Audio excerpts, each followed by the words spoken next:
Wow, mga senior citizens, ang latest update may bago po sa Universal Social Pension. 2 milyon na pirma na turnover na sa camera. Yan ang ating pag-uusapan mamaya-maya. Hello mga ka-vlogs! Welcome sa aking YouTube channel at welcome sa ating official Facebook page. Pag-uusapan natin dahil magandang balita ito mga senior citizens dahil meron pong latest na update dito sa inyong Universal Social Pension.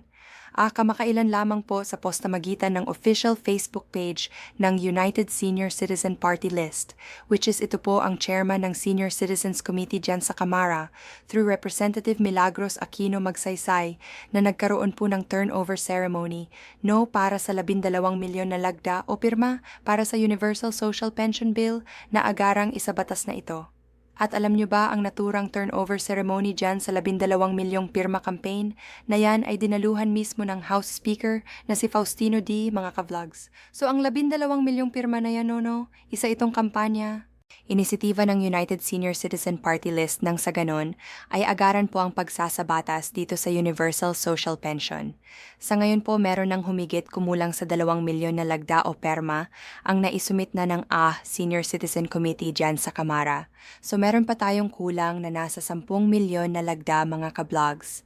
Ang 2 milyon na yanaan na ay sumiti na ay through the initiative ng iba't ibang sangay ng ating pamahalaan at mga asosasyon, no, kabilang nga po ang mga district congressman natin, yung ating CW, mga LGUs, and iba't ibang federation and association of senior city citizens sa per LGU or per barangay, kabilang ang Office of the Senior Citizens Affairs or mga ka-vlogs. So yun po yung mga ahensya, mga grupo na merong inisyatiba sa pagpapatupad at pangangalap para sa kampanya na magkaroon ng milyon na lagda o pirma para sa pagsasabatas sa Universal Social Pension.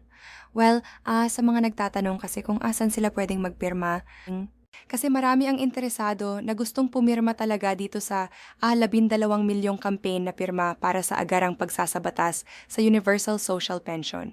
Well, yun nga po no, pwede kayong lumapit sa OSCA office, pwede kayong lumapit sa NCS nyo, Regional Office, DSWD, sa LGU ninyo, Barangay Federation of Senior Citizens, mga asosasyon kasi pwede kayong pumirma dyan no. Sabihin nyo lamang po na gusto nyo pong lumagda para sa 12 milyon na pirma para sa Universal Social Person na maisabatas ha. So pwede po yan. So malaking hakbang ito. Malaking development para sa ating pinapangarap at inaasam na pagsasabatas sa Universal Social Pension. No, itong turnover ceremony no sa 12 milyon na lagda at sa partial na humigit kumulang na 2 milyon na lagda na naisumitin na sa kamera. Malaking update na po ito para dito sa pagsasabatas agaran ngayon na sa Universal Social Pension. So ang ating dalangin na lamang dito mga ka-vlogs ay sana no kakayanin. Bago magtapos ang ika-20 Congress o bago magtapos ang taon na ito, maisabatas na no ang Universal Social Pension. Isa itong napakagandang regalo no para sa ating mga nakakatanda. Kaya mga senior citizens, kayo ba ay nagagalak dito sa pagkakaroon ng turnover ceremony para sa 12 milyon na pirma sa Kamara hinggil po sa pagsasabata sa Universal Social Pension? Pangalawa, sinusahan nyo rito yung mga gustong pumirma no sa kampanya no para mabilis talagang maaksyonan at maisabatas ang Universal Social Pension. Ibahagi nyo po sa comment section na nasa baba. Maraming salamat. God bless. Mag-ingat mga ka-vlats.